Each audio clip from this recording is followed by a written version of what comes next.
Oke, assalamualaikum warahmatullahi wabarakatuh. Kawan-kawan sekalian, ini saya sedang berada di Melbourne, tepatnya di Melbourne Central.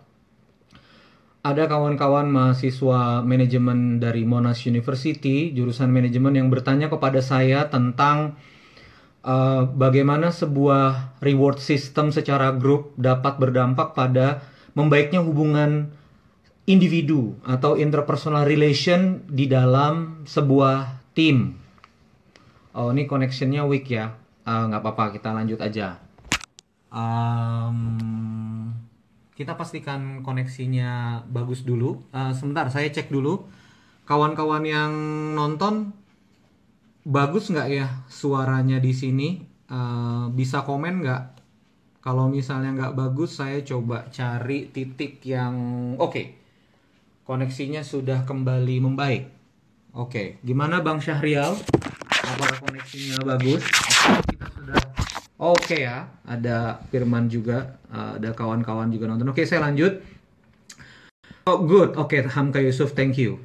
Oke, menyimak ya. Ada 25 orang yang sedang live menyimak bersama saya. Jadi saya lanjutkan lagi.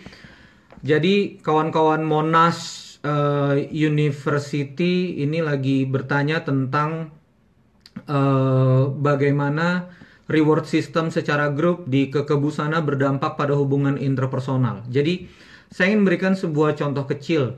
Ketika waktu di Keke Group, kami ngeset sebuah target produk. Kalau misalnya kita tembus 1000 pieces unit dalam tahap promo tersebut, maka kita akan jalan-jalan ya. Kita akan jalan-jalan, kita akan nonton bareng. Biasanya Keke tuh punya budaya kita nonton bareng, kemudian makan-makan, entah makan-makan nonton bareng atau nonton bareng kemudian makan-makan. Nah, mekanisme reward secara grup itu membuat setiap orang yang ada di perusahaan atau setiap orang yang ada di tim itu memastikan target tercapai. Jadi yang pertama, reward secara grup itu membuat masing-masing orang itu terikat. Berbeda dengan reward secara individu. Kalau reward secara individu, masing-masing orang akan berpikir akan dirinya sendiri.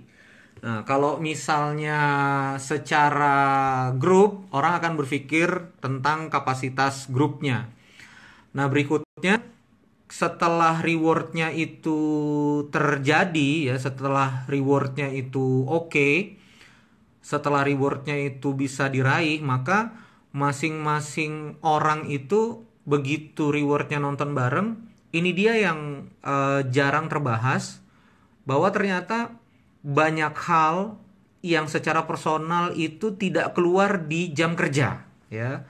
Jadi waktu jam kerja orang akan fokus ngomongin kerjaan, orang akan fokus ngomongin KPI, orang nggak akan berbicara tentang misalnya tentang masalah asmaranya, tentang masalah keluarganya, tentang masalah yang ada di rumah. Nah, sehingga waktu reward itu terjadi secara grup dan akhirnya kita membuat after work seperti ya bisa dikatakan after work party atau misalnya kita ngadain outing bareng. Nah, di momen-momen itu, di perjalanan itu atau di tempat bermain itu, di saat mereka bermain, mereka akhirnya saling curhat, saling membicarakan berbagai macam hal yang nggak dibicarakan di dalam dunia kerja. Nah, sehingga ketika hal-hal yang secara emosional itu dibicarakan dan diutarakan, maka satu dengan yang lain akan melihat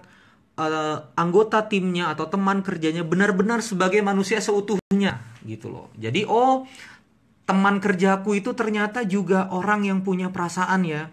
Orang yang kemudian punya masalah keluarga juga, punya masalah anak juga, ada punya masalah finansial juga sebagian. Sehingga ketika di dalam dunia kerja ternyata ada satu orang izin untuk mengantar anaknya sakit, tim yang lain dengan seksama akan langsung membantu. Ini dia. Jadi entropi atau suhu kerja itu menjadi lebih medium ya, nggak tinggi ya.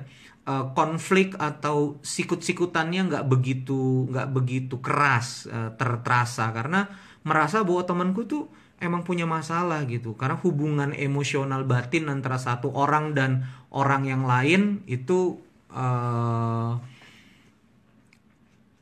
hubungan satu orang dengan orang yang lain itu sangat-sangat terbangun ya. Saya kira itu dulu. Kita akan coba lihat hasilnya. Tadi ada beberapa yang ngomong noise dan terputus-putus. Nanti kalau misalnya jelek kita ulang lagi saja. Terima kasih. Wassalamualaikum warahmatullahi wabarakatuh.